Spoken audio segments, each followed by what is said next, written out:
Hello, তোমরা সবাই কেমন আছো? আশা করছি খুব ভালো আছো আর আমি অনেক ভালো আছি। তো আমার নতুন একটা ভ্লগে তোমাদের সবাইকে স্বাগতম। তো দেখতেই পাচ্ছ আজকে শাড়ি টাড়ি পরে পুরো রেডি হয়ে গেছি, এক জায়গায় যাবো বেড়াতে। তো চলো যেতে যেতেই তোমাদের সাথে শেয়ার করি। তো আমরা ডাইরেক্ট একদম চলে গেছিলাম মেমারিতে, ওখান থেকেই ট্রেন ধরবো। তো আমাদের ট্রেন ছিল 11টা 10-এ, গিয়ে 5 মিনিট মতো বসতে হয়েছিলো, তারপর ট্রেন চলে এসেছিলো। আর তারপরে ট্রেনে উঠে গেছিলাম আর নামবো হচ্ছে গিয়ে তেলানুতে, কারণ কুন্তিঘাট হয়ে যাবো না, তাহলে অনেকটা ঘুরতে হবে। মেয়ে ছোটো তো, ওই জন্য মাকে বললাম তাহলে তেলান্ডু হয়েই চলো। যাওয়ার কথা ছিল আমাদের সকালবেলায়, কিন্তু আমাদের যেতে একটু লেট হয়ে গেছিলো, কারণ সবাই চলে গেছিলো, মাসি বোন টোনরা সবাই চলে গেছিলো, কিন্তু আমরা হচ্ছে সবার লাস্টে গেছিলাম। তো তোমাদের সাথে গল্প করতে করতে দেখো আমরা তেলান্ডু স্টেশনে নেমেও গেছি, আর ওখান থেকে টোটো পাওয়া যায়, তো টোটোতেই উঠে পড়েছি। আর ওদিকে তো বোন, মাসির মেয়ে, মানে মাসি ওরা সবাই ফোন করে একদম পাগল করে দিচ্ছে যে তোরা কোথায় তাড়াতাড়ি আয়। তো বললাম যে চলে এসেছি কাছাকাছি একদম। তো ওরা গেছিলো আনতে, ঠিক আছে, রাস্তায় ওখানে দাঁড়িয়েছিল, আমরা নামলাম। তো দেখো আমার মেয়েকে কোলে করে নিয়ে যাচ্ছে। না না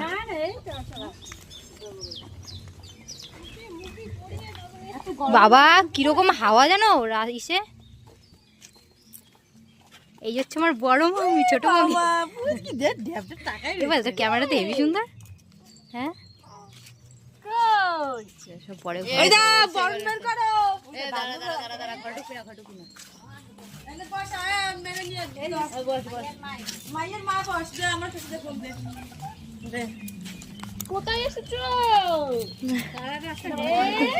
আর ছোট বলে সে ঘুমায়, ঠিক আছে, বড় হলে আর ঘুমাবে না নে।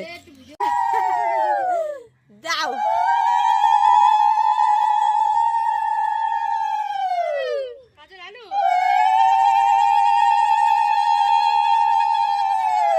বিয়া মনে আমাকে বাড়িতেই লাগছে। কি করে রে পুরে ব্যাকা করে রে, ব্যাকা করে। ও তুই তো আবার ইউটিউবার। মিষ্টি মুখ করাইতে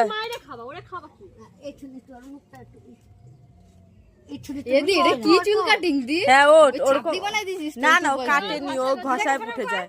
ও ঘষায় ঘষায় আমার খুলে গেছে। খোলা পিছন দিয়ে আমারও প্রণাম করা লাগবে না, আমি এমনিতে আশীর্বাদ করব। আরে ছোটবেলায় সবাই করে, আমার মাও, ঠিক আছে। দেখছো দেখ ওরে সারা দিন তুমি কোলে নিয়ে শুধু হাঁটতে ওষুধ খাচ্ছো। ও মা চল ঘরে আসো, আসো ঘরে ঢোকো ছোট মা, আরেকটা আসতিছে।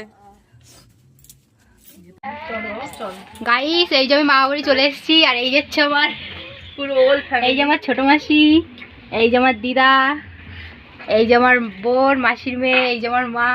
আর কোথায় সবাই? পোলারা আমাকে দিলি না তো? ওকে দিলি না? না এই যে বুনু, আমার মেয়ে, এই যে আমার বুনু। তাই তো কেমন লাগছে? এখন আমরা যাবো সবাই মামা বাড়িতে, চলো গিয়ে দেখা।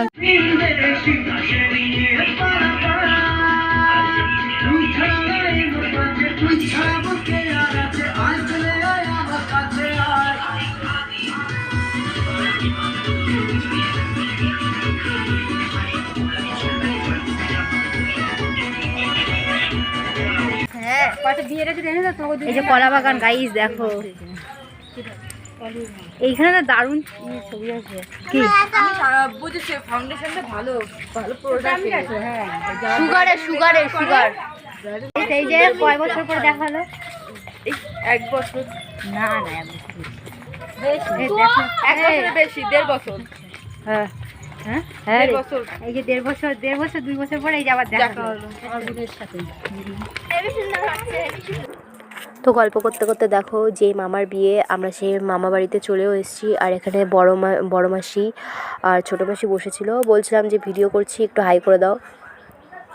আর এই যে আরেকটা মাসি আমার, মানে আমার মার পিসির মেয়ে, আমারও মাসি হয়, তো ওই মাসিও বলছিলাম যে একটু হাই করে দাও, কিন্তু মাসি খুব লজ্জা পাচ্ছিল, বলছিল যে না আমার ভিডিও করিস না কিছু। তো বসে সবাই মিলে আমরা গল্প করছিলাম, কারণ অনেক দিন পরে সবাই এক জায়গায় হয়েছি। আর একটা অনুষ্ঠান হলেই না আসলে সব ভাই বোনেরা সব এক জায়গায় যায়, কোথায় মাসির ছেলে, মাসির মেয়ে, তারপরে মামার মেয়ে, আমরা সবাই এক জায়গায়, যে কোনো একটা অনুষ্ঠান হলেই মানে সব এক কাছে। তারপরে কী করে আর এখানে দেখো টুনি লাইট লাগিয়েছিল আর দারুণ লাগছিলো দেখতে, কিন্তু রাত্রেবেলা বেশি সুন্দর লাগবে দেখতে যখন লাইটগুলো জ্বলবে। তো আমরা এখানে বসে সবাই গল্পই করছিলাম যে আবার বিকেলবেলা আসো মামা বাড়িতে রেডি ফেডি হয়ে, তো তখন তোমাদের সাথে দেখা হবে। এখনকার জন্য টাটা, বাই।